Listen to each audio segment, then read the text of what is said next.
dito na rin. Already, go ahead. Sobrang thankful sa God dahil baka ito yung ginagawa mo ngayon. Sobra talagang pag-ibig na ko. Make a difference. Ganitong ating nakababa. Pogi po yung sila. Yung talagang Akin, yan. Ano mo? yung sobrang paggamit ng Panginoon talaga. Kumbaga, titingnan mo talagang wow. Kumbaga talaga sa mga siyempre, naging paswede siya noon, di ba? May kumbaga talagang bumawi talaga. Hindi yung salita, kundi talagang pinakita niya talaga na as a leader ng youth. Kumbaga talagang sabi nga bago ka hindi na kailangan ikaw muna yung makita nila. Pero sobrang bless ako ngayon dahil alam ko na mas may maganda pang gagawin sa iyong Panginoon. Alam ko na, sabi ko nga ito yata yung yung hawak na isang iglesia na talagang, yun yung aking yung aking nanagay kay Barrel Ade. Sabi ko, parang ito yung naging isang, Kagayan ba ka?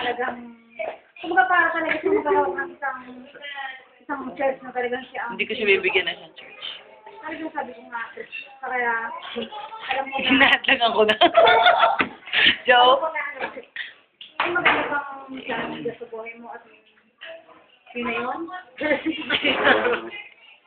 Basta, Nako, sa bala na daw sa Rosen. basta. Maraming salamat sa kanya.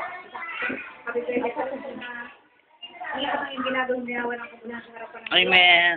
That's it. ang puso mo, sabi nga kapag nasa ng puso may ayon sa kalooban ng Diyos, walang bagay na hindi kayang gawin ng Panginoon. Ngayon pa na talagang yung commitment mo, kita naman, Meron ba? talagang sobra. Saka pag ginagamit ka ng Panginoon, iba rin eh. Talaga? Salamat. Happy birthday. Nantitrip eh, no?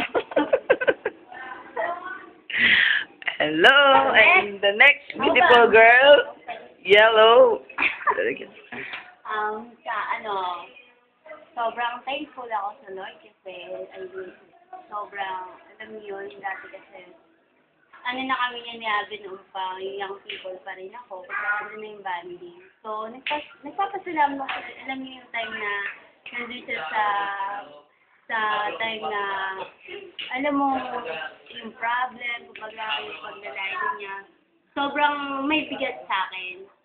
So, nung makita ko siya, ayan, siya talagang nagamit ng Lord yung sa young people, sa church talaga. Sobrang thankful ako sa Panginoon sa buhay niya, no? And salamat sa Lord. Alam kong siya ay napakalaking bahagi ng church. Talagang ginamit ng Lord. In year 2008, talaga nakita natin paano siya nagpagamit sa Panginoon.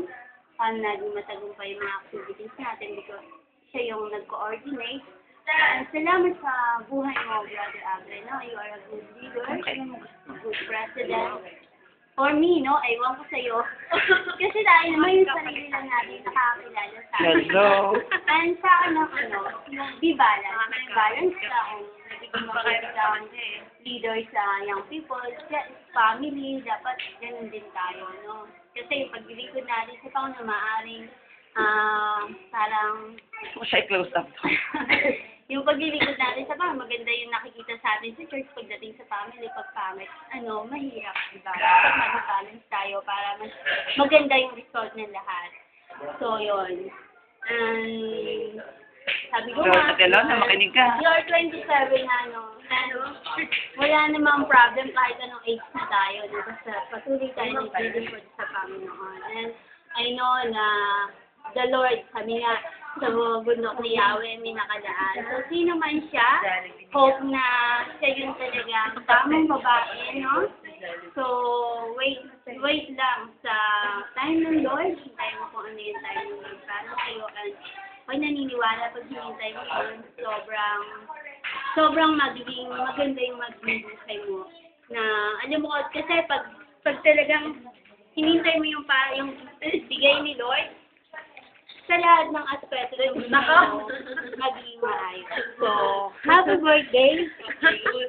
Sa yung 27 na kaarawan, naalala ko last time nandito kami. May sinabi ako noong Jeremiah 29:11. So, yun. Nasa yung magma. Kumbaga ako ano yung Babati ka plano ng kasi, plano lang ha? sa video. To pursue you and alam ko pagdating ng panahon patuloy na mararanasan mo yun. Amen. Pagpatuloy ka sumunod sa will ni Lord. Totoo naman yun kapag ginawa natin kung ano yung will of Lord, nararanasan natin yung pagpapala, gano'n yung ginawa ni Abraham, ni Isaac, why naranasan nila yung sobrang blessing ni Jacob because talagang totoo sila sumunod sa kanila. So yun, happy birthday. Wow. Oh, Lorly. Birthday lang yun. Easy. Lorly,